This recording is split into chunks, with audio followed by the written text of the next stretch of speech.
एक व्यक्ति मृत अवस्था में पड़ा है। तुरंत थाना नंदिनी की पुलिस टीम वहाँ पर पहुंची और प्रारंभिक जांच की।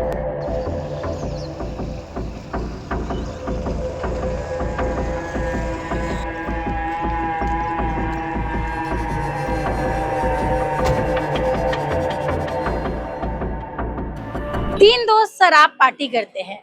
शराब पार्टी के बाद नशे की किसी बात को लेकर उनके बीच कहासुनी होती है और ये कहासुनी एक हिंसक वारदात का रूप ले लेती है, जिसके बाद वहां मौजूद एक दोस्त पास ही मौजूद रहता है सब्बल और सब्बल को उठाकर लगातार एक के बाद एक कई वार करता है और कई वार करने के बाद जिस व्यक्ति की मृत्यु हुई है वो वहीं पर दम तोड़ देता है। पूरी घटना आपको बता देती हूँ और तीनों जो कैरेक्टर है, तीनों जो ये किरदार है, हालांकि ये किरदार असल जिंदगी के हैं, इनके नाम बता देती हूँ। चेतन कुमार ठाकुर जो 18 वर्ष का है, अपने दोस्तों के साथ शराब पार्टी कर रहा था और उसके साथ 2 दोस्त थे, सोमनाथ उर्फ लल्लू यादव और दूसरा था राहुल कुर्रे। तीनों मिलकर पार्टी कर रहे थे और उसी वक्त इनके बीच बहस होता है।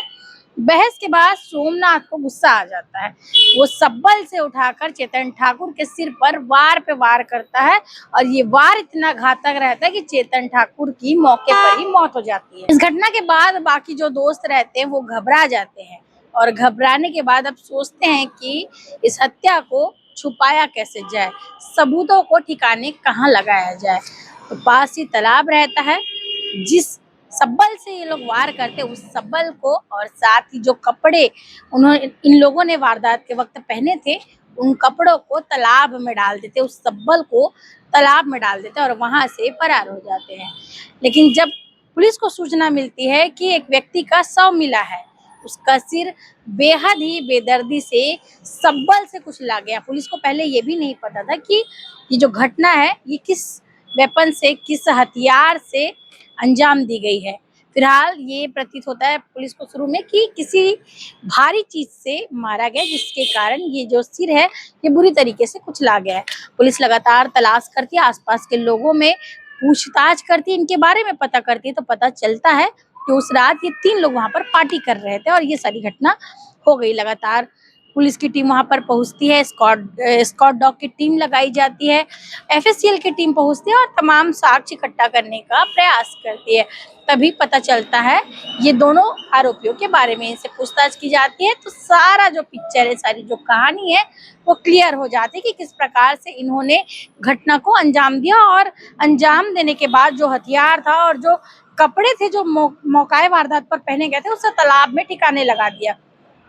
एसडीआरएफ की टीम वहां पहुंची और लगातार उन्होंने तालाब में कई घंटों तक डीप ड्राइविंग किया और उसके बाद इस सब्बल को खोज निकाला और साथ ही उन कपड़ों को भी खोज निकाला जो घटना के वक्त इन आरोपियों ने पहनी हुई थी। पुलिस ने आरोपियों को गिरफ्तार कर अब आगे न्यायालय की जो प्रक्रिया होती है उसमें पेश कर दिया है और वैधानिक कार्रवाई इनके खिलाफ की जा रही है।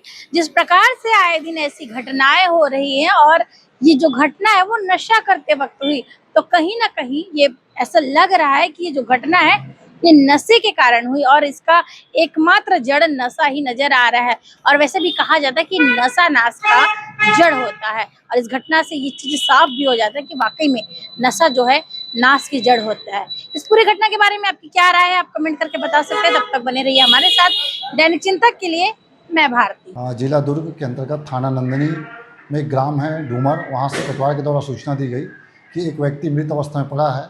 तुरंत थाना नंदिनी की पुलिस टीम वहाँ पे पहुँची और प्रारंभिक जांच की। प्रारंभिक जांच में मृतक की पहचान नहीं हो पा रहा था। जब आसपास पतासाजी की गई तो मृतक के हाथ में एक गोदना था, जिस गोदना के माध्यम से यह पहचान हुआ कि मृतक का नाम चेतन ठाकुर है। और जब मृत्यु के कारण का पता तलाश किया गया, वहाँ पर पूछताछ की गई, आरंभिक साक्ष्यों का संग्रहण किया गया, तो ये बात निकल के आई कि गांव के ही लालू यादव और राहुल कुर्रे 2 लोगों के साथ उसकी रात में विवाद हुआ था और दोनों से पूछताछ की गई। पूछताछ में उन्होंने इसको मारना स्वीकार किया है। आगे नियमानुसार कार्रवाई की जा रही है। धन्यवाद। आप देख रहे हैं दैनिक चिंतक। आगे की अपडेट के लिए बने रहे हमारे साथ। हमारे चैनल को लाइक, सब्सक्राइब और शेयर करना ना भूलें।